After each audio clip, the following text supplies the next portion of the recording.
Është pyetur Yahya ibn Muadh, ky dietar i ndershëm për gjeneratave të hershme, Allahu e mëshiroft. Një pyetje shumë e rëndësishme, shumë e bukur, shumë e thellë. Meta yablughul abdu maqam ar-ridha? Kur arrin robi gradën, shkallën e të qenit i kënaqur. I kënaqur me çka? Me saktimin e Allahut azza wa jall. Shkallën e kënaqësisë me saktimin e Allahut azza wa jall. Një pyetje shumë e thellë. Ndëgjoni përgjigjen edhe më të thellë nga ky dietar i ndershëm. Ai tha kështu: nëse e ngrit veten në 4 parime në raport me Zotin e tij. Subhanallah. E para thot: in a'tani qabilt. Nëse më jep, e pranoj. Pra çdo të mirë që ta jep Allahu azza wa jall, e pranon, ama me rëndësi, e pranon pa mengjemallsi, duke e kuptuar, duke e ditë se është dhuratë, begati, mirësi prej Allahut azza wa jall, e pranon me zemër falëndëruese, duke i nështruar Allahut, pa mengjemallsi siç thash, dhe duke e kuptuar se nuk është merit personale, por se është dhuratë prej Allahut azza wa jall. Kjo e para. Ndërsa e dyta, wa in mana'ani radit. Nëse më ndalon, jam i kënaqur. Pra nëse nuk t'jep diçka të mirë Allahu azza wa jall. Nëse Allahu azza wa jall nuk t'jep diçka prej dunjas, ndonjë sukses të caktuar apo diçka të caktuar, atëherë ti je i kënaqur. Kjo është ajo që është më e rëndë, por se kështu arrin shkallën e të qenit i kënaqur. Çka do të thonë me qenë i kënaqur? Në bazë, me qenë i kënaqur është ajo qetësia e zemrës, relaksimi i zemrës, me çdo gjë që vendos Allahu azza wa jall për ty, pa revolt të mbrëmshme, pa ankesa të shumta. Pra, nëse nuk të jep Allahu azza wa jall diçka të caktuar, ti je i kënaqur. Wa in tarakani abet.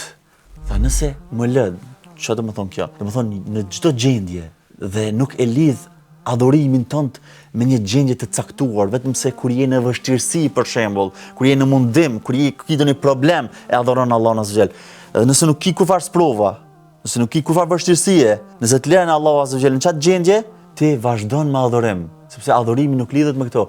Adhurimi lidhet me çka? Me urdhrin e Allahut azza wa jall. E din se është detyrë prej Allahut subhanahu wa taala, që ke edhe vazhdon në adhurim në çdo gjendje. Prandaj edhe e fundit lidhet me këtë gjë. Wa in da'ani ajabt. Nëse ai më thret, unë ju përgjigjem. Nëse ai kërkon, unë ju përgjigjem. Pra çdo urdhër që ka kërkuar Allahu azza wa jall, ti i përgjigjesh. Allahu ka kërkuar prej teje namazin, zakatin, haxhin, agjërimin, respektimin e prindërve, ti e bën pasi që Allahu ta ka kërkuar. Edhe i bindesh Allahut subhanahu wa taala. Këto ishin këto 4 parime të rëndësishme që i ka përmend Yahya ibn Muadh për ta ngritur veten në shkallën apo gradën e kënaqësisë me caktimin e Allahut azza wa jall. Nëse i respekton këto 4 parime, kjo aludon apo tregon për ty se ti je i kënaqur me caktimin e Allahut azza wa jall.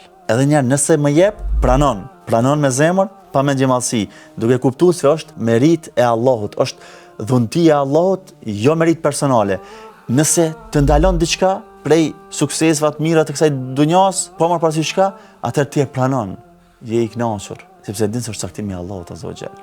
Ajo që cakton Allahu subhanahu wa taala për ty është më e mirë. Dhe nëse të lë, ti vazhdon me adhurim, dhe nëse të thret, ti bindesh Allahut azza wa jall. Ti i përgjigjesh Allahut azza wa jall duke zbatuar urdhrat e Allahut dhe duke u larguar ndalesave që ti ka kërkuar. Me u largu prej ndalesave të caktuar, ti largohesh. Prandaj, thelbi i mesazhit që duhet të përfitojmë është se ky nivel i rëndësishëm i fetarisë tonde, i rrugës tonde drejt Allahut azza wa jall, arrihet kur ti nuk lidhesh me dynjan, por se lidhesh me Allahun subhanahu wa taala. Kur ti nuk reagon sipas emocioneve, sipas gjendjes tonde personale subjektive, e as objektive, por se kur i lidh çështë me besim, kur reagon sipas asaj që kërkon Allahu subhanahu wa taala në Kur'an dhe në sunetin e pejgamberit sallallahu alaihi wasallam, kur ti i bindesh në çdo rast urdhët të Allahut azza wa jall. Prandaj si mesazh praktik që duhet të marrim me vete nga kjo fjalë madhështore, nga ky mësim madhor i këtij dietarit të ndershëm: kur ke, je mirënjohës. Kur nuk ke, je i doroshëm, je i qëndrueshëm në adhurim në çdo gjendje dhe i bindesh urdhrave të Allahut subhanahu wa taala. Qofshin ato për zbatim apo qofshin ato largim nga ndalesat. Të përgëzoj me çdo të mirë, Allahu trujt, wassalamu alaikum wa rahmatullahi wa barakatuh. إنهم الرهط لا ريب فيهم على نجب الفردوس بالنور تسرح